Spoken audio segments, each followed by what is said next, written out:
Hello students, welcome to my YouTube channel biology city. जो लोग मेरे चैनल पे पहली बार आए हैं प्लीज सब्सक्राइब माय चैनल, और अगर आपको मेरा वीडियो पसंद आता है तो प्लीज लाइक माय वीडियो। हम स्टडी कर रहे थे क्लास 11th का चैप्टर बायोमोलिक्यूल्स। इस चैप्टर के हमारे 4 लेक्चर्स कंप्लीट हो चुके हैं। जिन्होंने अभी तक वो लेक्चर्स नहीं देखे हैं आप चैनल की प्लेलिस्ट में जाकर देख सकते हैं। प्लेलिस्ट का नाम है क्लास 11th। इस प्लेलिस्ट में आपको सिर्फ क्लास 11th के चैप्टर्स के ही वीडियोस मिलेंगे। एज वेल एज इस वीडियो के डिस्क्रिप्शन बॉक्स में भी लेक्चर्स का लिंक दिया गया है। आज के इस लेक्चर में हम लोग नेचर ऑफ बॉन्ड को स्टडी करेंगे that is present in between the monomeric unit of polymers. जो अभी हम लोग ने बायोमैक्रोमोलिक्यूल्स में पॉलीमर्स को स्टडी किया था। पॉलीमर्स मतलब रिपीटिंग यूनिट से मिलकर बने हुए हैं। वो रिपीटिंग यूनिट डिफरेंट भी हो सकती है, सेम भी हो सकती है। उन यूनिट्स के बीच में कौन सा बॉन्ड प्रेजेंट होता है। एज वेल एज हम लोग डीएनए के डिटेल स्ट्रक्चर को स्टडी करेंगे that was given by Watson and Crick.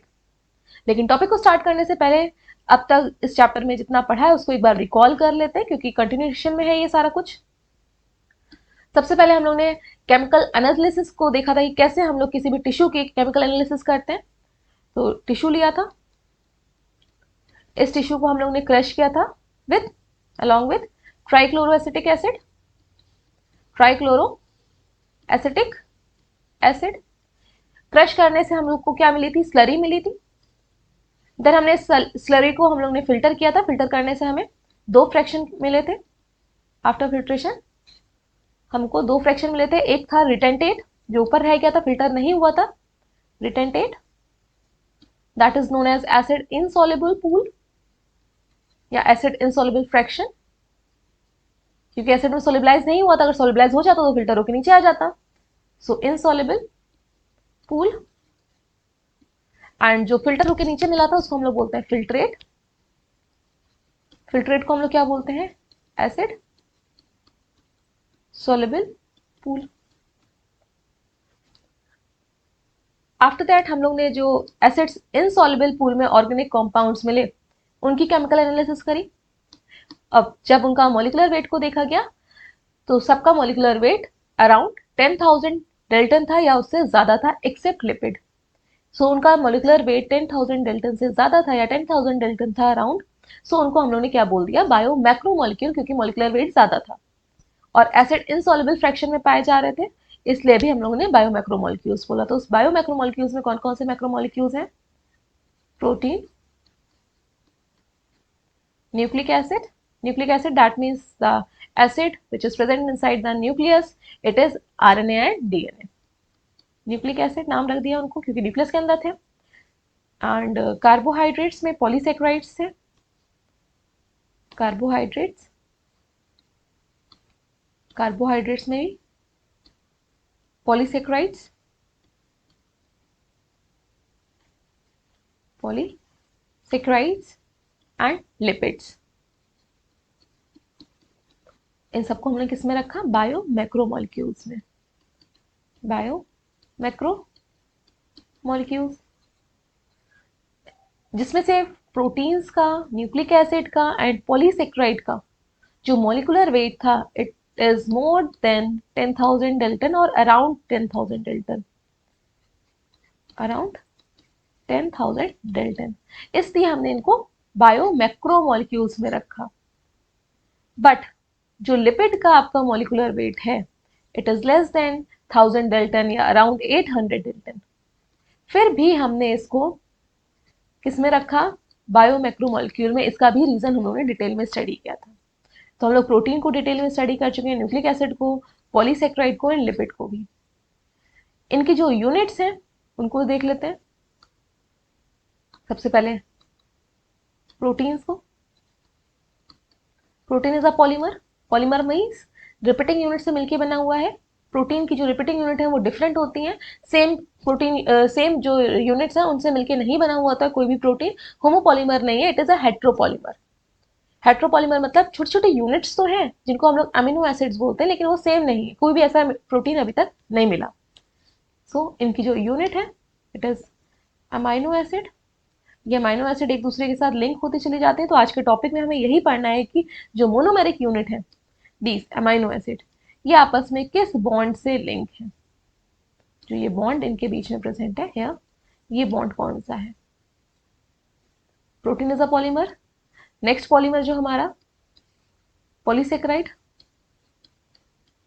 Polysaccharide polysaccharide is a polymer of monosaccharide, तो मोनोमेरिक इसकी भी यूनिट है। मोनोमेरिक छोटी सी जो सिंगल यूनिट होती है, स्मॉलेस्ट यूनिट थी कार्बोहाइड्रेट की, फर्दर उसको ब्रेक करेंगे तो कार्बोहाइड्रेट नहीं मिलेगा।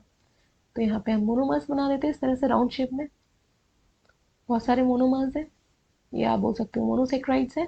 डिफरेंट भी हो सकते हैं, सेम भी हो सकते हैं, डिपेंड करता है किस टाइप का पॉलीसेक्राइड है। In case of cellulose, starch and glycogen, there is a repeating unit of glucose, so it is a homopolymer. But in case of peptidoglycan, there are two units, NAG and NAP, and acetylglucosamine and acetylmuramic acid. ये बार बार repeat हो रही है, तो यहाँ पे दो units हैं, बार बार repeat हो रही है, इसलिए हम इसको क्या बोल रहे हैं, हेट्रोपॉलीमर। सो इनके बीच में भी ये जो बॉन्ड प्रेजेंट है उसको स्टडी करेंगे, विच bond is present in between the monomeric unit of polysaccharide and जो आपका थर्ड पॉलीमर है न्यूक्लिक एसिड। न्यूक्लिक एसिड, इन सबका मॉलिक्यूलर वेट आपका 10,000 डेल्टन के अराउंड है या फिर इससे ज्यादा है, अबव है। न्यूक्लिक एसिड की जो मोनोमेरिक यूनिट है, दीज आर न्यूक्लियोटाइड्स। ये न्यूक्लियोटाइड्स अगेन 3 कंपोनेंट से मिलकर बनी हुई होते हैं। ये जो न्यूक्लियोटाइड्स हैं वो itself is made up of 3 components. तो थोड़ा सा 3 कलर से शेड कर भी दे रहा है इसको हम यहाँ पे। न्यूक्लियोटाइड्स को भी हम लोग डिटेल में स्टडी कर चुके हैं, अमीनो एसिड्स को भी डिटेल में स्टडी कर चुके हैं, मोनोसेक्राइड के मोनोमर्स जो पॉलीसेक्राइड्स हैं उनकी जो यूनिट है मोनोसेक्राइड्स उनको भी डिटेल में स्टडी कर चुके हैं। आज सिर्फ बॉन्ड को स्टडी करना है, इसलिए हम फिर से रिकॉल कर रहे हैं। अब इस तरह से बहुत सारे न्यूक्लियोटाइड प्रेजेंट है। इन न्यूक्लियोटाइड्स के बीच में कौन सा बॉन्ड प्रेजेंट है ये स्टडी करेंगे। जो यहाँ पे बॉन्ड है इनके बीच में 1 2 ये वाले, इसको स्टडी करेंगे। एंड जो आपका फोर्थ बायो मैक्रो मॉलिक्यूल है इट इज लिपिड, लेकिन it is not a polymer. Lipid आपका पॉलीमर नहीं है। पॉलीमर मतलब रिपीटिंग यूनिट से मिलके नहीं बना हुआ है। It is made up of fatty acid and glycerol, या तो सिंपली ग्लिसरॉल या फिर फैटी एसिड, तो सिंपल लिपिड्स है, दोनों किससे मिलके बने हुए हैं तो भी आपका कंपाउंड लिपिड है, glycerol plus fatty acid. Glycerol आपका C3 कार्बन थे, फिर सब में OH लगा हुआ था, और जो बाकी की प्लेसेस हो गए वहाँ पे H था। फैटी एसिड में लॉन्ग कार्बन की चेन, और लास्ट में क्या लगा दिया, COH लगा दिया। बीच बीच में अलग अलग ग्रुप्स ही अटैच हो सकते हैं, तो वो डिफरेंट टाइप के फैटी एसिड थे। So let's start our topic. Nature of bond linking the monomers. Monomers जो अभी हम लोग ने स्टडी किया, ये सारे प्रोटीन के अमीनो एसिड पॉलीसेक्राइड के मोनोमर्स या फिर मोनोसेक्राइड्स आप बोल सकती है, न्यूक्लिक एसिड के nucleotide. In a polymer, polymer जब पूरा बन गया, उनकी छोटे छोटे यूनिट के बीच में कौन से आपके बॉन्ड प्रेजेंट हैं। तो स्टार्ट करते हैं हम प्रोटीन से। इन अ पॉलीपेप्टाइड, पॉलीपेप्टाइड क्यों, क्योंकि जो आपकी प्रोटीन की यूनिट है अमीनो एसिड है, और अमीनो एसिड जो आपस में जुड़ते हैं तब उनके बीच में जो बॉन्ड फॉर्म होता है it is known as peptide bond. तो वहां पे बहुत सारे पेप्टाइड बॉन्ड फॉर्म हो रहे हैं in between the amino acid, so that amino acid gets linked with each other and form a chain, it is known as polypeptide. And protein आपका functional कब होता है, जब उसका पर्टिकुलर 3D स्ट्रक्चर फॉर्म हो जाता है, that we have already studied in the last class. Level of structure of protein, primary structure, tertiary structure, primary, secondary, tertiary and quaternary structure को हम लोग स्टडी कर चुके हैं। ठीक, जब लीनियरली अरेंज होगा तब हम पॉलीपेप्टाइड बोलेंगे। अगर पूरी तरह से 3D का स्ट्रक्चर फॉर्म कर लिया, जो फंक्शनल फॉर्म है प्रोटीन की, तो उसको हम लोग प्रोटीन बोल रहे हैं। Amino acids are linked by a peptide bond. Amino acids के बीच में कौन सा बॉन्ड प्रेजेंट होता है, peptide bond is present, which is formed when the carboxyl group, जो कि अमीनो एसिड में प्रेजेंट होता है तभी एसिड बोल रहे हैं, and one amino acid reacts with the amino group of the next amino acid। क्योंकि अमीनो एसिड इसीलिए तो बोल रहे थे क्योंकि अमाइन ग्रुप भी है और आपका कार्बोक्सिल ग्रुप भी है। तो एक अमीनो एसिड के कार्बोक्सिल ग्रुप दूसरे अमीनो एसिड का अमीन ग्रुप के बीच में जो बॉन्ड फॉर्म हो रहा है, विद द एलिमिनेशन ऑफ, किसका एलिमिनेशन हो रहा है भाई, हर जगह बॉन्ड मोस्टली जगह फॉर्म होगा वहां पे वाटर को अपनी कुर्बानी देनी पड़ती है, वाटर को सेक्रीफाइस करना पड़ता है। तो with the elimination of water moiety, this process is called as dehydration. यहाँ पे आप बॉन्ड के फॉर्मेशन को एक बार देख लेते हैं। Amino acid, carbon central element, carbon की 4 वैलेंसी, इन चारों वैलेंसी पे एक पे आपका अमीन ग्रुप NH2, एक साइड पे आपका कार्बोक्सिल ग्रुप COH, एक प्लेस पे आपका हाइड्रोजन, और जो फोर्थ प्लेस है वहां पे डिफरेंट ग्रुप अटैच होते हैं, जिसकी वजह से डिफरेंट टाइप के अमीनो एसिड्स, और जो प्रोटीन को फॉर्म करते हैं amino acid, these are of 20 types. तो हम लोग इसको रिप्रेजेंट किससे करते हैं, आर से, कि ये ग्रुप आपका चेंज होता रहता है और डिफरेंट डिफरेंट अमीनो एसिड्स हैं, आर ग्रुप। अब इसके बाद वाला भी अमीनो अमीनो अमीनो एसिड होगा, तो उसको भी ड्रॉ कर लेते हैं। Carbon 4 valency. अब इसमें भी amine group, here NH2, then carboxyl group COH, hydrogen and R group। R group, क्योंकि R ग्रुप आप पर्टिकुलर कोई ग्रुप नहीं है, यहाँ पे डिफरेंट डिफरेंट टाइप के ग्रुप अटैच होते हैं आके।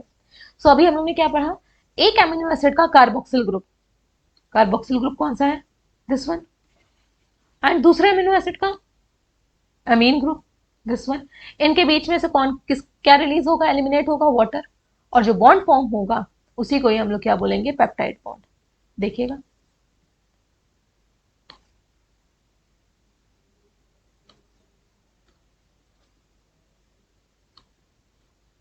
सी किसको रिमूव करना है हमें यहाँ से, वाटर को, तो कार्बोक्सिल से OH ग्रुप को, और यहाँ से अमीन ग्रुप से एक H को, सिंगल H को रिमूव करेंगे, तभी आपका वाटर मॉलिक्यूल रिमूव होगा यहाँ से, H2। अब जो रेस्ट स्ट्रक्चर बचा उसको ड्रॉ कर लेते हैं। ये चला गया, यहाँ से एक हाइड्रोजन चला गया, N। नाइट्रोजन की 3 वैलेंसी होती है, 2 हाइड्रोजन थे, एक तो इधर आ गया और एक इधर जुड़ा हुआ है, देखिएगा 1 2, और एक वैलेंसी अभी बची है, वो आपका किससे जुड़ जाएगी, कार्बन से, जो आपके पहले अमीनो एसिड का था।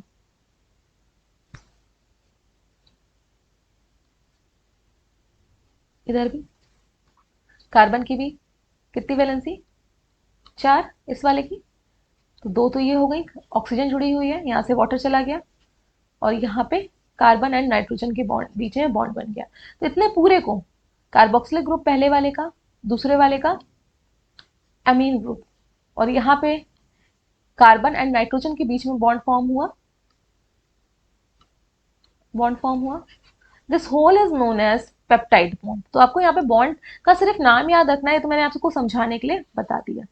ये पूरे को हम लोग क्या बोलेंगे, peptide bond, which is present in between the carbon group of carboxylic carbon atom of carboxylic group and nitrogen atom of amine group। और कौन एलिमिनेट होता है यहाँ से, water. OH group from carboxylic group, COOH था तो OH वहां से आ जाता है, और NH2 था तो एक NH2 से H आ जाता है।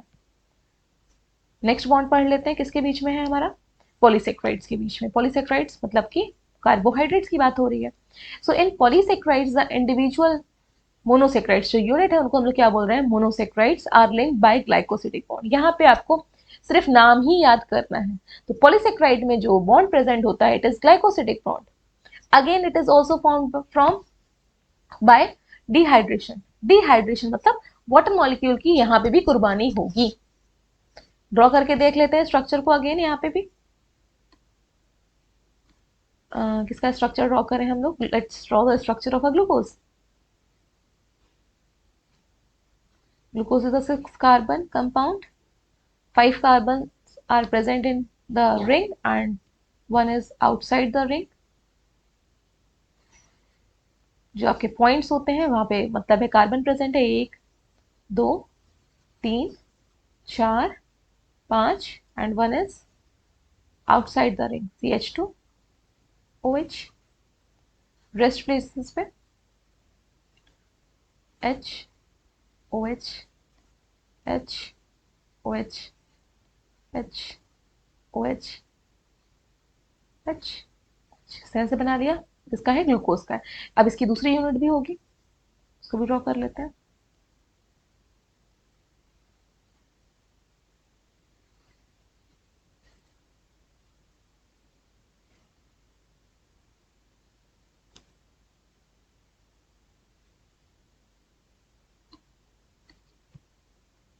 HOH, here it is CH2OH H। तभी तो कार्बोहाइड्रेट्स बोल रहे हैं, OH ग्रुप है, hydrates of carbon, OH।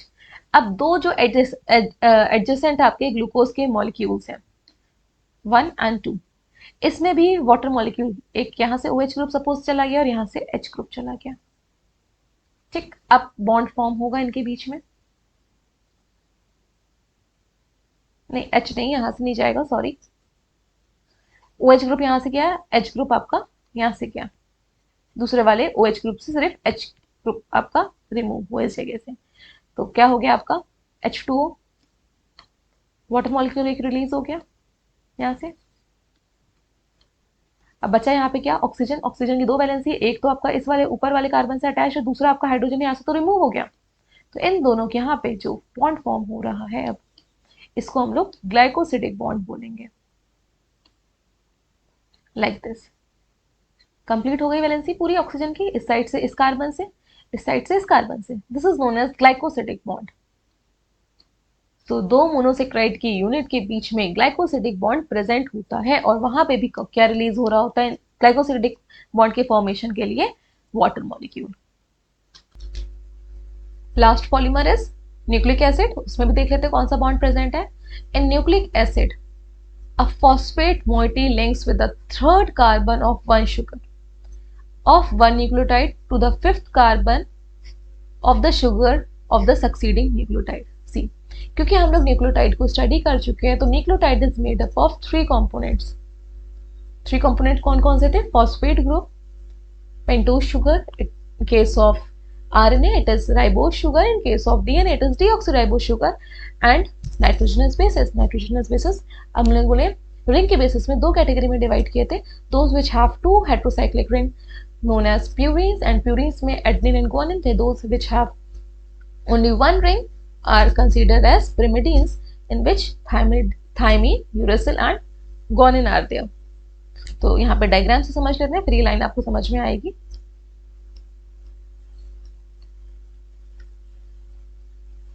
Nucleotide,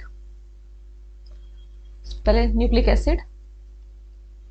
nucleic acid क्योंकि ये पॉलीमर है, किसका पॉलीमर है, न्यूक्लियोटाइड का। तो बहुत सारे न्यूक्लियोटाइड आपस में अटैच्ड है, इसलिए मैंने यहाँ पे एन से डिनोट कर दिया, बहुत सारे अटैच्ड है ब्रैकेट के अंदर। अब न्यूक्लियोटाइड किसका बना हुआ होता है उसको भी देख लीजिए। Nucleotide is made up of pentose sugar, 5 carbon containing sugar है इसलिए pentose sugar. It may be ribose sugar और deoxyribose sugar. Nitrogenous bases, nitrogen containing bases, nitrogenous bases। When only pentose sugar and nitrogenous bases are there, then this structure is known as nucleoside। nucleoside। When along with these two phosphate group is attached, phosphate group भी attached हो जाएगा, then it is known as nucleotide। phosphate group, phosphoric acid H3PO4, phosphate group। Structure के through देखेंगे। Here it is a pentose sugar। I am drawing deoxyribose sugar।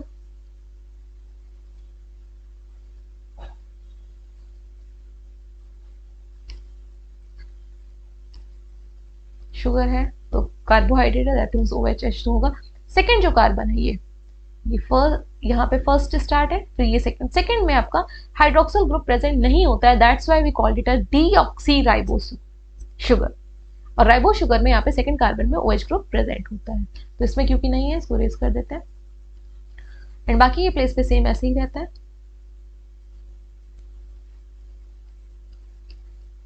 H 1 2 3 4 and 5 carbon हो गए यहाँ पे, देखिएगा 1 2 3 4 एंड 5। अब इससे जो आपका अटैच होता है, क्या अटैच होगा, nitrogenous base. So first carbon की पोजीशन से आपका अटैच्ड होता है यहाँ पे nitrogenous base, then it is known as nucleoside. और जो फिफ्थ कार्बन है इससे अटैच्ड होता है फॉस्फेट ग्रुप। अब ये जाके पूरा बन गया न्यूक्लियोटाइड। तो न्यूक्लियोटाइड यूनिट होती है किसकी, न्यूक्लिक एसिड की। अब ये आपस में अटैच्ड होते हैं, दो न्यूक्लियोटाइड किससे अटैच्ड होंगे उसको समझिएगा, फॉस्फोडाइस्टर बॉन्ड से, और एक चेन फॉर्म करते हैं। तो यहाँ पे अगर आपको एक चीज देखिएगा, जो ये पूरा राइबोस शुगर है ये आपका मिड में प्रेजेंट है, इससे आपका नाइट्रोजनस बेस भी अटैच है, nitrogenous base and phosphate group भी अटैच्ड है, फॉस्फेट ग्रुप, लेकिन directly phosphate group and nitrogenous base attach नहीं है। अब जब ये जो बॉन्ड फॉर्म होगा ये सिर्फ आपका एक न्यूक्लियोटाइड के फॉस्फेट ग्रुप में और दूसरे न्यूक्लियोटाइड के शुगर वाले ग्रुप के बीच में फॉर्म होगा। अगेन आई एम रिपीटिंग, एक न्यूक्लियोटाइड ये पूरा हो गया, दूसरा न्यूक्लियोटाइड भी होगा नीचे की साइड, उसके भी 3 कंपोनेंट होंगे।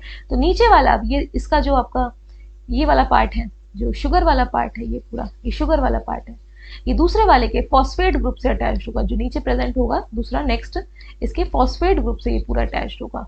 अब यहाँ पे जो बॉन्ड बनता है उसको बोलते हैं फॉस्फोडाइस्टर बॉन्ड। ठीक, अभी हम लोग समझेंगे जब डीएनए के स्ट्रक्चर को स्टडी करेंगे। पहले आपके पॉइंट्स को रीड कर लेते हैं एक बार फिर से। इन nucleic acid, that means we are talking about DNA and RNA, a phosphate moiety links the third carbon of one sugar of one nucleotide to the fifth carbon of the sugar of the succeeding nucleotide. See here, यहाँ पे देख लीजिए आप इस diagram में, इतना पूरा आपका एक न्यूक्लियोटाइड है, phosphate group, pentose sugar and nitrogenous bases, 1 2 3 तीनों आ गए। अब दूसरे वाले का दूसरे कलर से हाईलाइट कर देते हैं, phosphate group, pentose sugar and nitrogenous base. ठीक, ये जो फॉस्फेट ग्रुप है वो कौन से कार्बन से अटैच्ड है, ये वाला देखिएगा, दिस वन, ये जो फॉस्फेट ग्रुप है ये 5th कार्बन से ही तो अटैच्ड है यहाँ पे, तो यही तो लिखा था एक फॉस्फेट ग्रुप जो पहले वाले के 5th कार्बन से अटैच्ड है, तो ये किससे अटैच्ड होगा, दूसरे वाले के 3rd कार्बन, दूसरे जो राइबोस शुगर है उसके 3rd कार्बन से। तो ऊपर देखिएगा ये जो पूरा आपका शुगर है, तो यहाँ पे तो 1st 2nd 3rd कार्बन हो गया। सी यहाँ पे डायग्राम के थ्रू ये कार्बन नंबर 3rd है, यहाँ से फॉस्फेट ग्रुप अटैच्ड है, और ये फॉस्फेट क्या ऐसे ही सेपरेट है, फ्री है नहीं ना, ये तो दूसरे के 5th वाले कार्बन से साथ अटैच था, CH2OH CHOH, ये तो इसके साथ अटैच था। ये वाला जो फॉस्फेट है वो नीचे वाले आपके पेंटोज शुगर के साथ अटैच है, और ये जो आपका कार्बन है जो जिससे ये फॉस्फेट ग्रुप अटैच्ड है, इट इज कार्बन नंबर 5 और here it is carbon number 3। Similarly जो इसका आपका कार्बन अब 3 होगा वो दूसरे नेक्स्ट जो आपका न्यूक्लियोटाइड होगा उससे अटैच्ड होगा, नेक्स्ट उसके फॉस्फेट ग्रुप से, तो यहां से फॉस्फेट ग्रुप और ये अब दूसरे का पार्ट हो गया इस तरह से। तो एक आपका फॉस्फेट ग्रुप जो 5th कार्बन के साथ अटैच्ड है वो दूसरे न्यूक्लियोटाइड के 3rd कार्बन वाले जो शुगर में 3rd कार्बन है वहां से अटैच्ड होगा। आई होप इतना समझ में आ गया होगा। एक बार हम डायरेक्टली आपको नंबरिंग करके यहाँ पे शो करके दिखा देते हैं, थोड़ा सा एनलार्ज करके इस डायग्राम को, उतने पार्ट को ही।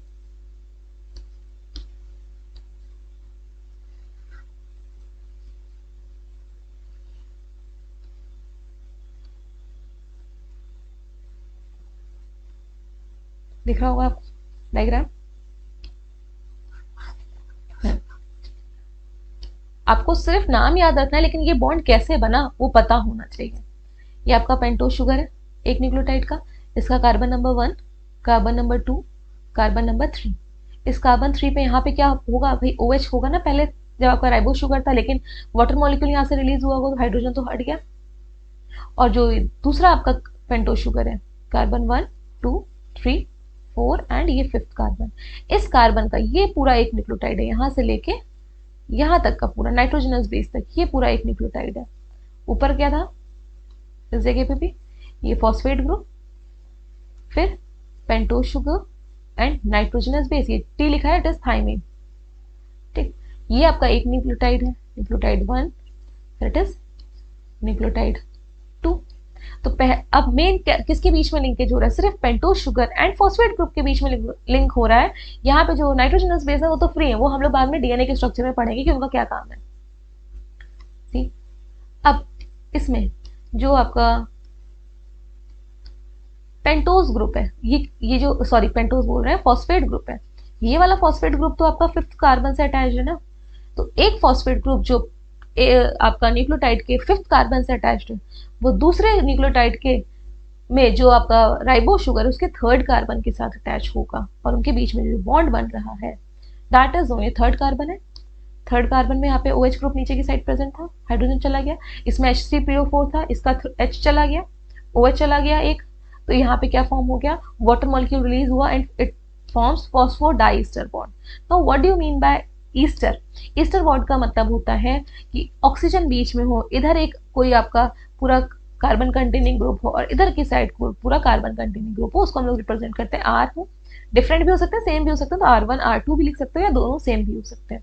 तो यहाँ पे भी देखिए बीच में ऑक्सीजन होना चाहिए और दोनों साइड अलग अलग फंक्शनल ग्रुप, इसी को हम लोग ईस्टर बॉन्ड बोलते हैं। डाई ईस्टर का मतलब क्या हो गया, 2 ईस्टर बॉन्ड, और बीच में क्या है प्रेजेंट है, phosphate, that's why we called it as phosphodiester bond. अब सिर्फ हम यहाँ पे इस बॉन्ड को शो करेंगे और आपको सिर्फ नाम ही याद रखना है, phosphate group, ester bond, this one, तो फॉस्फेट ग्रुप, एक ईस्टर बॉन्ड ये दिख गया O, और एक ईस्टर बॉन्ड O, इस साइड अलग फंक्शनल ग्रुप है, इस साइड आपका फॉस्फेट वाला ग्रुप है, तो इधर आपका फॉस्फेट वाला ग्रुप है, इधर वाला आपका शुगर वाला ग्रुप है, इसलिए हमने इसको क्या बोला, ईस्टर बॉन्ड।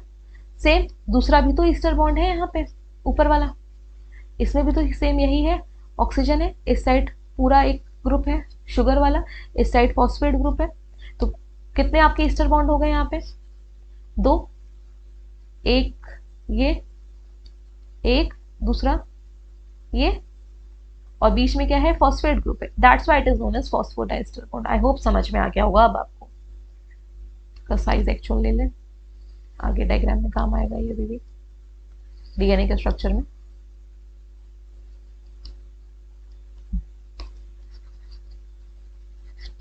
रीड कर लेते हैं एनसीईआरटी के कंटेंट को। Again read this line, in a nucleic acid a phosphate moiety links with the 3rd carbon of one sugar of nucleotide। एक न्यूक्लियोटाइड जो आपका ऊपर की साइड प्रेजेंट है उसके 3rd कार्बन से अटैच है टू द 5th कार्बन, ये फॉस्फेट तो आपका 5th कार्बन से ऑलरेडी अटैच्ड है, न्यूक्लियोटाइड में 5th कार्बन के साथ ही अटैच्ड है, सक्सीडिंग न्यूक्लियोटाइड जो आगे न्यूक्लियोटाइड आ रहे हैं। The bond between the phosphate and hydroxyl group of sugar is called ester bond. Ester bond अभी पढ़ा ना, दोनों साइड क्या होने चाहिए, अलग अलग फंक्शन ग्रुप होने चाहिए कार्बन कंटेनिंग, बीच में ऑक्सीजन होना चाहिए। As there is one such bond on either side, दोनों ही साइड एक एक बॉन्ड था, इसलिए हम यहाँ पे इसको क्या बोल रहे हैं, फॉस्फोडाई ईस्टर बॉन्ड, क्योंकि 2 थे और बीच में क्या प्रेजेंट था, फॉस्फेट ग्रुप प्रेजेंट था। न्यूक्लिक एसिड में बहुत सारे सेकेंडरी स्ट्रक्चर होते हैं, अभी हम लोग ने प्रोटीन में भी primary secondary tertiary quaternary structure पढ़ा था, तो न्यूक्लिक एसिड में भी सेकेंडरी स्ट्रक्चर होते हैं, ज्यादा कॉम्प्लिकेटेड नहीं होता है, एक बार न्यूक्लियोटाइड जुड़ जाते हैं और एक पर्टिकुलर पैटर्न को ले लेते हैं, उसके बाद फर्दर वहां पे कॉइलिंग नहीं होती है, इसलिए हमने यहाँ पे सेकेंडरी वर्ड को यूज किया है, फर्दर और ज्यादा कॉम्प्लेक्स नहीं होते हैं। तो सेकेंडरी स्ट्रक्चर है, हम लोगों को सिर्फ यहाँ पे फोकस किस पे करना है, डीएनए पे, और डीएनए का स्ट्रक्चर जो कि आपका किसने दिया था, वाटसन एंड क्रिक ने दिया था, इसलिए हम लोग इसको क्या बोलते हैं, वाटसन एंड क्रिक मॉडल। यहाँ पे जिस डीएनए की बात कर रहे हैं हम लोग, इट इज बी डीएनए, जिस डीएनए के स्ट्रक्चर को हम लोग स्टडी करेंगे, डिफरेंट आपके डीएनए फिर और भी पाए गए जिसमें थोड़ा सा डिफरेंस था, तो जो अल्फाबेट्स हैं आपके इंग्लिश में उसके बेसिस में उनके अलग अलग नाम दे दिए, लेकिन अभी हम लोग सिर्फ बी डीएनए को स्टडी करेंगे। बी डीएनए एक टाइप ऑफ डीएनए है जिसका मॉडल वाटसन एंड क्रिक ने बताया था। देख लेते हैं यहाँ पे भी, सी इस डायग्राम से पहले स्टार्ट करेंगे। न्यूक्लियोटाइड्स जो यूनिट होती हैं, तो यहाँ पे जो डीएनए होता है इट कंसिस्ट ऑफ 2 स्ट्रैंड्स, एक ये वाला स्ट्रैंड पूरा दिख रहा है, केमिकल स्ट्रक्चर यहाँ पे दिया गया, और एक ये स्ट्रैंड, 2 स्ट्रैंड हो गए। अब इन दोनों स्ट्रैंड में जो बैकबोन है, देखिए आपको ये 2 स्ट्रैंड कैसे दिख रहे हैं, लेडर लाइक दिख रहे हैं, सीढ़ी की तरह, लेडर लाइक सीढ़ी की तरह 2 स्ट्रैंड है और बीच में स्टेप्स हैं, इस तरह से स्टेप्स देखिएगा। ये बैकबोन हो गई पूरी, ये पूरी बैकबोन हो गई, ये पूरी बैकबोन हो गई, क्योंकि एक न्यूक्लियोटाइड दूसरे न्यूक्लियोटाइड से जब अटैच हो रहा है तो वहां पे सिर्फ फॉस्फेट ग्रुप और पेंटोज शुगर ही इन्वॉल्व है। नाइट्रोजनस बेसिस बिल्कुल पूरी तरह से फ्री और 90 डिग्री पे अटैच्ड है। इसको इरेज कर देते हैं। ये देखिए नाइट्रोजनस ग्रुप को, या ये पूरी तरह से एक स्ट्रैंड है, ये पूरा एक स्ट्रैंड था, इसका भी दूसरे का, ये आपस में आपके पूरी तरह से फ्री है। और ये जो दो स्ट्रैंड है, एक पूरा इस तरह से जिससे नाइट्रोजनस बेस बाहर की तरफ निकले हुए हैं, ठीक, फिर दूसरा स्ट्रैंड इस तरह से, इससे भी नाइट्रोजनस बेसिस बाहर की तरफ निकले हुए हैं। तो जो बैकबोन है वो कौन बना रहा है डीएनए की, ये जो बैकबोन है इस लेडर की, pentose sugar and phosphate group. जो पेंटोज शुगर है यहाँ पे कौन सी है, डीऑक्सीराइबोज शुगर है, तो deoxyribose sugar and phosphate group ये आपस में अटैच है न्यूक्लियोटाइड के। लेकिन जो आपके नाइट्रोजनस बेसिस है वो तो फ्री है ना, ये फ्री है, तो ये सीढ़ी का स्टेप बनाते हैं, सीढ़ी का स्टेप, या आप इसको क्या बोलते हो, रंग्स। और ये दोनों स्ट्रैंड आपस में एक साथ रहते हैं, और इन दोनों स्ट्रैंड के जो नाइट्रोजनस बेसिस है वो लिंक होते हैं हाइड्रोजन बॉन्ड से। तो in between these two hydrogen bond is present. यहाँ पे जो होता है हाइड्रोजन बॉन्ड को हम लोग डैश डैश लाइन से रिप्रेजेंट करते हैं। 3 होते हैं कुछ के बीच में, कुछ के बीच में 2 होते हैं, वो आगे भी लोग स्टडी करेंगे। तो ये लेडर लाइक स्ट्रक्चर है। अब जो इसकी यहाँ से डिस्टेंस है, it is 220 nanometer, not 20 nanometer, it is 2 nanometer and 20 angstrom.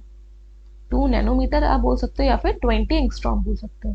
See here, diagram में लिखते भी जाएंगे साइड में और स्ट्रक्चर को भी डिस्कस करेंगे। 2 स्ट्रैंड है डीएनए, 2 स्ट्रैंड है और हेलिकल है, इस तरह से घूमते हुए आ रहे हैं हेलिक्स की तरह। डबल हेलिकल है, डबल हेलिकल, 2 स्ट्रैंड है आपस में कॉइल कर रहे हैं, डबल हेलिकल स्ट्रक्चर है डीएनए आपका। और लेडर लाइक है। बैकबोन जो इसकी है वो कौन बना रहा है, बैकबोन राइबोज शुगर एंड, वो भी नहीं, sorry not ribose sugar, deoxyribose sugar and phosphate group. अभी देखा था कैसे न्यूक्लियोटाइड के आपके deoxyribose sugar and phosphate group attach थे फॉस्फोडाइस्टर बॉन्ड से, और जो 90 डिग्री पे बाहर की तरफ निकले हुए थे, these are nitrogenous bases, the distance between the 2 strand is 2 nanometer. दोनों स्ट्रैंड के बीच की डिस्टेंस ये फिक्स है, 2 नैनोमीटर है, या फिर आप बोल सकते हो 20 एंगस्ट्रॉम। 20 एंगस्ट्रॉम को ऐसे रिप्रेजेंट करते हैं। अब ये पूरा यहां से लेके इस पॉइंट से, दूसरे कलर से हाईलाइट करते हैं, इस पॉइंट से लेके अगर हम इस पॉइंट तक की बात करते हैं एक हेलिक्स की, क्योंकि यहाँ पे आपका 360 डिग्री का रोटेशन कंप्लीट हो रहा है, तो यहाँ से आपके 360 डिग्री का जब रोटेशन पूरा हो जाएगा तो ये कंप्लीट हेलिक्स होगा। इसके बीच में 10 न्यूक्लियोटाइड आपके प्रेजेंट होते हैं, एक हेलिक्स में 10 न्यूक्लियोटाइड्स प्रेजेंट है। सो एंड जो आपका इस पूरे का डिस्टेंस है, इट इज 3.4 नैनोमीटर। इस पूरे की डिस्टेंस जो है, लेंथ है एक हेलिक्स की 3.4 नैनोमीटर है। सो अब दो, क्योंकि 3.4 है पूरे के लेंथ, और पूरे में कितने न्यूक्लियोटाइड प्रेजेंट है, 10, तो 2 के बीच में कितनी डिस्टेंस हो गई, 0.34 नैनोमीटर। समझ में आ गया होगा। और जो ये दोनों स्ट्रैंड हैं, these are anti parallel. Anti parallel क्यों है इसको भी समझिए। ऊपर वाले पॉइंट्स को अब हम रिड्रेस कर दे रहे हैं, रीड करेंगे तब एक बार फिर से देख लेंगे जब एनसीईआरटी कंटेंट को रीड करेंगे।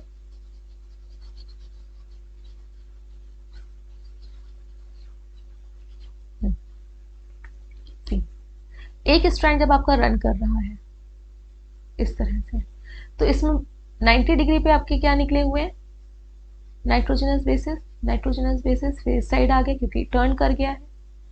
अब दूसरा स्ट्रैंड भी इसके सामने होगा, तो अगर इसी तरह से दूसरा स्ट्रैंड भी होगा, अगर इसी पोलैरिटी पे, मतलब इसका अगर एक एंड आपका 5 डैश वाला फ्री हो गया, एक 3 डैश वाला, जब न्यूक्लियोटाइड आपस में जुड़ रहे होंगे तो जो सबसे पहला वाला हो रहा होगा, या जो आपका एक साइड का होगा, तो 5 वाला जिससे फॉस्फेट ग्रुप अटैच होगा वो फ्री होगा, और जुड़ते चले जा रहे हैं, जुड़ते चले जा रहे हैं 3 डैश वाले पार्ट से, तो लास्ट में 3 वाला एंड खाली हो जाएगा। इस डायग्राम में देखिएगा, सी जो फर्स्ट वाला आपका राइबो शुगर, मेन आपको मतलब डीऑक्सीराइबोज निकल रहा है, डीऑक्सीराइबोज शुगर पे फोकस करना है। इसका यहाँ पे ये 5th कार्बन ओपन हो गया, जब ये आपस में एक न्यूक्लियोटाइड पूरा, दूसरा न्यूक्लियोटाइड, 3rd न्यूक्लियोटाइड, और ये 4th न्यूक्लियोटाइड जो अटैच होते चले जा रहे हैं, तो यहाँ पे जो थर्ड कार्बन था वो फ्री हो गया, क्योंकि इसी के फिफ्थ वाले पे और थर्ड वाले के बीच में जो आपके फॉस्फेट प्रेजेंट है उन्हीं के बीच में आपका बॉन्ड बन रहा था। तो एक साइड आपका 5 एंड आपका फ्री हो गया, दूसरी साइड 3 एंड फ्री हो गया, इसलिए हम स्ट्रैंड को नाम देते हैं 5 डैश एंड और 3 डैश एंड। इसको हम लोग लिखते हैं 5 डैश टू 3 डैश पोलैरिटी। दूसरा स्ट्रैंड अगर हम सेम डायरेक्शन में बनाएंगे तो इसके जो नाइट्रोजनस बेस इस साइड को निकले हुए हैं, अगर इसी तरह से दूसरा वाला भी होता तो उसके तो भी इस साइड पे निकले हुए होते ना, लेकिन दोनों तो आपस में कंबाइन है, तो इसकी पोलैरिटी क्या हो जाएगी, अपोजिट हो जाएगी, तभी आमने सामने आ पाएंगे। जस्ट लाइक योर हैंड, अगर दोनों हैंड को इस तरह से रख दें कभी बाइंड होंगे नहीं, आमने सामने लाने हैं तो इसका जस्ट अपोजिट करना पड़ेगा। इसलिए यहाँ पे जब दोनों के नाइट्रोजनस बेसेस सामने आए हैं, दैट मीन्स दूसरा वाला स्ट्रैंड की जो पोलैरिटी है, अगर पहले वाले में ऊपर की साइड 5 डैश वाला एंड ओपन है और नीचे की साइड 3 डैश वाला ओपन होगा, ऑब्वियस है यहाँ पे इसको बोलेंगे 5 डैश एंड, इसको बोलेंगे 3 डैश एंड। तो उसके जो सामने वाला स्ट्रैंड होगा इसका देखिए, यहाँ पे 3 वाला यहाँ पे ओपन है और 5 डैश वाला ये फिफ्थ कार्बन इसका यहाँ पे ओपन है, क्योंकि तभी नाइट्रोजनस जो बेसेस हैं वो इधर की तरफ फेस करेंगे, इधर की तरफ फेस कर रहे हैं और तभी ये दोनों स्ट्रैंड लिंक होंगे। तो दोनों स्ट्रैंड पैरेलल तो होते हैं, कभी भी ज्वाइन नहीं होते हैं, लेकिन इनकी जो पोलैरिटी होती है वो अपोजिट होती है। पोलैरिटी मतलब एक स्ट्रैंड आपका क्या दिख रहा होगा, 5 dash end to 3 dash end. इस डायग्राम में देखिएगा यहाँ पे 5 डैश एंड और ये स्ट्रैंड पूरा गया नीचे गया, फिर ये आया, फिर ये गया आपका, और ये कौन सा एंड हो गया, 3 डैश एंड। दूसरा स्ट्रैंड जो है आपका 3 डैश एंड ओपन है तो ये नीचे की साइड आया और इसका जो एंड ओपन हो गया इट इज 5 डैश एंड। अब दोनों स्ट्रैंड के बीच में जो हाइड्रोजन बॉन्ड है वो किसके बीच में प्रेजेंट है, नाइट्रोजनस बेसिस के बीच में, नाइट्रोजनस बेसिस। अब क्या कोई भी नाइट्रोजनस बेस किसी से भी अटैच होगा, नहीं। नाइट्रोजनस बेसिस हम लोग ने पहले तो स्टार्टिंग में 2 कैटेगरी में डिवाइड किया है, प्यूरिन जिसमें कि 2 रिंग प्रेजेंट होंगी और दूसरे क्या थे, पिरिमिडिन। डीएनए में जो प्यूरिन प्रेजेंट होते हैं वो एडेनिन और गुआनिन है, ए और जी से रिप्रेजेंट करें। पिरिमिडिन जो है वो थायमिन एंड साइटोसिन है। लेकिन आरएनए के केस में क्या होता है, in place of thymine there is uracil. So अगर एक स्ट्रैंड में सामने की साइड एडेनिन है तो दूसरे स्ट्रैंड में आपका कंपल्शन है कि थायमिन ही होगा। एडेनिन और थायमिन 2 हाइड्रोजन बॉन्ड से लिंक होते हैं, 2 हाइड्रोजन बॉन्ड, और इसको हम लोग डैश डैश लाइन से रिप्रेजेंट करते हैं। एंड अगर इस वाले स्ट्रैंड में पहले वाले में आपका थायमिन है तो सामने वाले में ए ही होगा। ये दोनों कॉम्प्लीमेंट्री, कभी अपनी दोस्ती को नहीं तोड़ते, और 2 ही हाइड्रोजन बॉन्ड इन दोनों के बीच में प्रेजेंट होंगे। Similarly if guanine is there, it always base pair with cytosine, and in between guanine and cytosine there are 3 hydrogen bonds, 3 hydrogen bond present है। तो ये थोड़ा सा ज्यादा स्ट्रॉन्ग हो गया कि 3 बॉन्ड प्रेजेंट है, इनकी फ्रेंडशिप बहुत ज्यादा स्ट्रॉन्ग हो गई। अब हम लोग कंटेंट को रीड कर लेते हैं और फिर इस डायग्राम को 1 बाय 1 देखेंगे।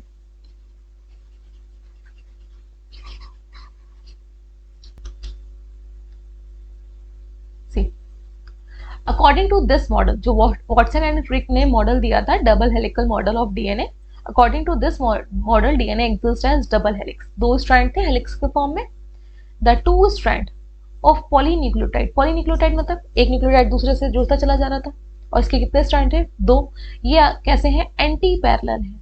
एक है 5 डैश एंड टू 3 डैश, तो सामने नाइट्रोजनस बेस दूसरे के आए, सामने फेस करें तो दूसरा क्या होगा, जस्ट अपोजिट होगा, वो क्या होगा 3 डैश टू 5 डैश होगा, run in opposite direction. Again 5 dash to 3 dash, तो दूसरा वाला क्या है आपका 3 डैश टू 5 डैश, तो ये एंटी पैरेलल है। नेक्स्ट पॉइंट, द बैकबोन, क्योंकि ये लेडर लाइक स्ट्रक्चर था, इस तरह से सीधे स्ट्रैंड थे और फिर 90 डिग्री पे नाइट्रोजनस बेस से दोनों स्ट्रैंड के नाइट्रोजनस बेस के बीच में हाइड्रोजन बॉन्ड था। तो जो बैकबोन थी, जो स्ट्रैंड था, वो किसकी बनी हुई थी, formed by the sugar and phosphate, sugar phosphate. Sugar और फॉस्फेट ही तो आपस में जुड़ते चले जाते हर एक न्यूक्लियोटाइड के, तो शुगर फॉस्फेट चेन थी। नाइट्रोजनस बेसिस प्रोजेक्ट मोर और लेस परपेंडिकुलर टू दिस, मतलब थोड़ा बहुत अंतर हो सकता है लेकिन परपेंडिकुलर ही थे, इस तरह से निकले हुए थे बाहर की साइड, इस तरह से नाइट्रोजनस बेसिस 90 डिग्री पे, बट फेस इनसाइड। दोनों का फेस क्या था, दोनों स्ट्रैंड के जो नाइट्रोजनस बेस थे एक दूसरे के सामने थे और अंदर की तरफ थे। देखिएगा ये अंदर की तरफ है, यहाँ पे ये फेस, यहाँ पे फेस अंदर की तरफ है। नेक्स्ट पॉइंट, एडेनिन जो आपका नाइट्रोजनस बेस है और गुआनिन जो नाइट्रोजनस बेस है, तो एडेनिन हमेशा थायमीन के साथ, ग्वानिन हमेशा साइटोसिन के साथ रेस्पेक्टिवली आगे लिखा हुआ है। इसका मतलब होता है जो पहले लिखा है उसका पहले वाले के साथ पेयर है और जो बाद में लिखा है उसका बाद वाले के साथ पेयर है। और एडेनिन और थायमीन के बीच में 2 हाइड्रोजन बॉन्ड प्रेजेंट है एंड ग्वानिन एंड साइटोसिन के बीच में 3 हाइड्रोजन बॉन्ड प्रेजेंट है। We represented it like this.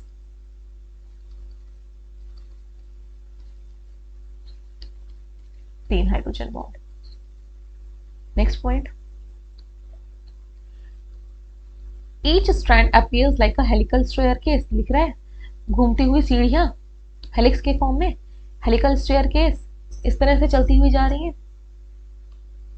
Each step of accent is represented by a pair of basis, जो हर एक स्टेप है, इस तरह से मॉडल हमने बनाया, इसका जो हर इस तरह से स्टेप है, जो सीढ़ियां होती हैं वो बेसिस लगे हुए हैं। ये देखिए यहाँ पे ये बेसिस है, एक स्टेप, 2 स्टेप, 1 2 3 4 5 6 7 8 9 10 इसके पीछे होंगे।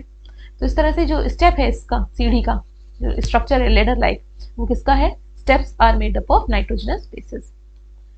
और at each step of ascent, जैसे जैसे आगे बढ़ेंगे तो there is a turn of 36 degree. See, 2 nucleotide कभी भी सीधे नहीं जुड़ते हैं। अब आप यहाँ पे 3D स्ट्रक्चर से समझिए, थोड़ा सा ड्रॉ करने की कोशिश करते हैं। सपोज ये एक बॉक्स है, पेंटोज शुगर जो डीऑक्सीराइबोज शुगर है, उसमें 5 कार्बन थे। तो इसमें इस तरह से हम बता रहे हैं इसको कि यहां से आपका इस वाले एंड से फॉस्फेट ग्रुप अटैच्ड है, इस वाले, और पीछे की साइड इस जगह से आपका 3rd कार्बन है, OH ग्रुप अटैच्ड है। और ये पूरा बीच में आपका जो बॉक्स मैंने बनाया है ये क्या रिप्रेजेंट कर रहा है? Suppose it is representing a deoxyribo sugar. अब लिंकेज होगा तो किसके बीच में था? एक का 3rd वाला कार्बन दूसरे का 5th वाले कार्बन के साथ जो फॉस्फेट अटैच है। तो दूसरा बॉक्स ही बना देते हैं।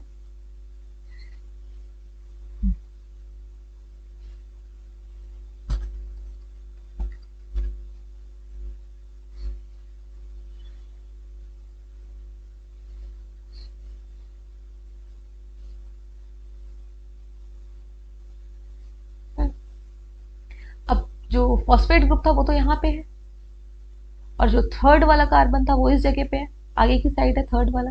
तो जब इनमें दोनों में लिंकेज होगा, क्या बिल्कुल सीध में आ पाएगा? नहीं ना, शिफ्टिंग हो जाएगी ना आगे। जो ये शिफ्टिंग है वो 36 डिग्री की है। एक जो न्यूक्लियोटाइड दूसरे साइड से अटैच्ड होगा वो 36 डिग्री आगे रोटेट हो जाएगा, क्योंकि ये बिल्कुल जो जब आप केमिकल स्ट्रक्चर पढ़ोगे, जो कार्बन के भी बॉन्ड्स होते हैं वो 109 डिग्री समथिंग पे होते हैं ना, तो बिल्कुल स्ट्रेट में तो होते नहीं है। और 3 वाला कार्बन अलग जगह पे और 5th वाला कार्बन अलग जगह पे, तो इस तरह से ये थोड़ा सा शिफ्टिंग होती चली जाती है। दूसरा जो अटैच होगा 36 डिग्री की होगी। जब आपके टोटल 10 अटैच हो जाएंगे न्यूक्लियोटाइड तो पूरा एक राउंड बन जाएगा, 360 डिग्री कंप्लीट हो जाएगा, इस तरह से हेलिक्स आ जाएगा। आई होप आपको थोड़ा सा समझ में आया होगा। भाई एक बॉक्स था, उसमें एक एंड पे आपका फॉस्फेट है, दूसरे नीचे की साइड आपका कॉर्नर पे आपका 3rd पे OH ग्रुप प्रेजेंट है। अब दूसरे वाले के साथ जब अटैच करोगे तो बिल्कुल सीधे में थोड़ी ना लाओगे, क्योंकि फॉस्फेट तो दूसरी जगह पे अटैच है। तो ये आपका टर्न आता चला जाएगा, आगे आगे की तरफ शिफ्ट हो जाएगा। और एक न्यूक्लियोटाइड जब लिंक होता है दूसरे से तो 36 डिग्री का टर्न आता है। तो जब आपके पूरे कितने अटैच हो जाएंगे, 10 अटैच हो जाएंगे, तो 360 डिग्री कंप्लीट हो जाएगा और एक पूरा हेलिक्स बन जाएगा। डायग्राम में देखिएगा इस जगह,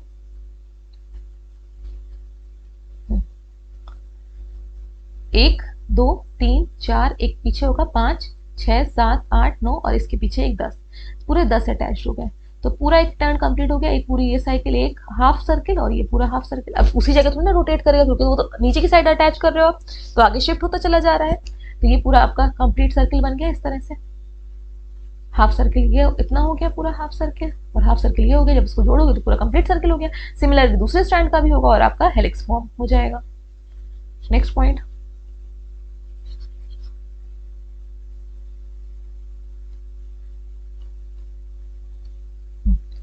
one full turn off helical strand would involve 10 step, 10 basis लगे हुए हैं on drawing a line diagram the pitch मतलब पूरे जो लेंथ है एक हेलिक्स की, इट इज 34 एंगस्ट्रॉम, और जो बेस पेयर है उनके बीच में जो डिस्टेंस है इट इज 3.4। और जो जिस स्ट्रक्चर उन्होंने डीएनए का डिस्कस किया, इट इज बी डीएनए का स्ट्रक्चर है। और भी डीएनए आपके बहुत सारे देखे गए हैं, डजन फॉर्म्स ऑफ डीएनए, और थोड़ा थोड़ा डिफरेंसेस है। सपोज एक डीएनए है जिसमें 11 नाइट्रोजनस बेसेस प्रेजेंट है एक हेलिक्स में, तो उसका दूसरा नाम है, तो उनको इंग्लिश के अल्फाबेट्स के अकॉर्डिंग रख दिया गया, नाम दे दिया गया। एक बार फिर से रिवाइज कर लेते हैं हम डीएनए के स्ट्रक्चर को। 2 स्ट्रैंड प्रेजेंट हैं, 1 और 2, दोनों ही एंटी पैरेलल है। एक का 5' एंड है, दूसरी 5'3' है, दूसरे वाला जो सामने होगा 3' to 5' है। दोनों के आमने सामने क्या फेस कर रहे होते हैं, नाइट्रोजनस बेसिस। एटनिन आपका थायमिन के साथ 2 बॉन्ड हाइड्रोजन बॉन्ड से, और गोनिन साइटोसिन के साथ, या आप बोल सकते हैं साइटोसिन गोनिन के साथ 3 हाइड्रोजन बॉन्ड से लिंक होता है। एक हेलिक्स की लेंथ होती है 3.4 नैनोमीटर, और दो इसके बीच में एक हेलिक्स में आपके 10 नाइट्रोजनस बेसिस प्रेजेंट है, या आप बोल सकते हो 10 न्यूक्लियोटाइड्स अरेंज है।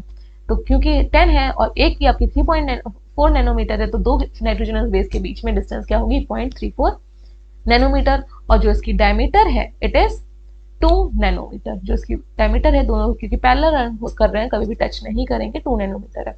इसके साथ साथ हम लोग ने आज बॉन्ड्स को पढ़ा था।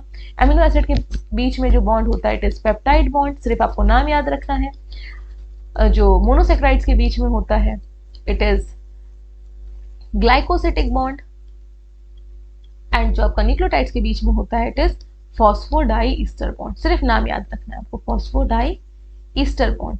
ये किसके बीच में होता है, एक आपका राइबोस शुगर, फिर फॉस्फेट, और फिर डीऑक्सीराइबोस, फॉस्फेट और डीऑक्सीराइबोस। अगर आरएनए है तब वहां पे आपका राइबोस शुगर होता है। This is all about today's topic.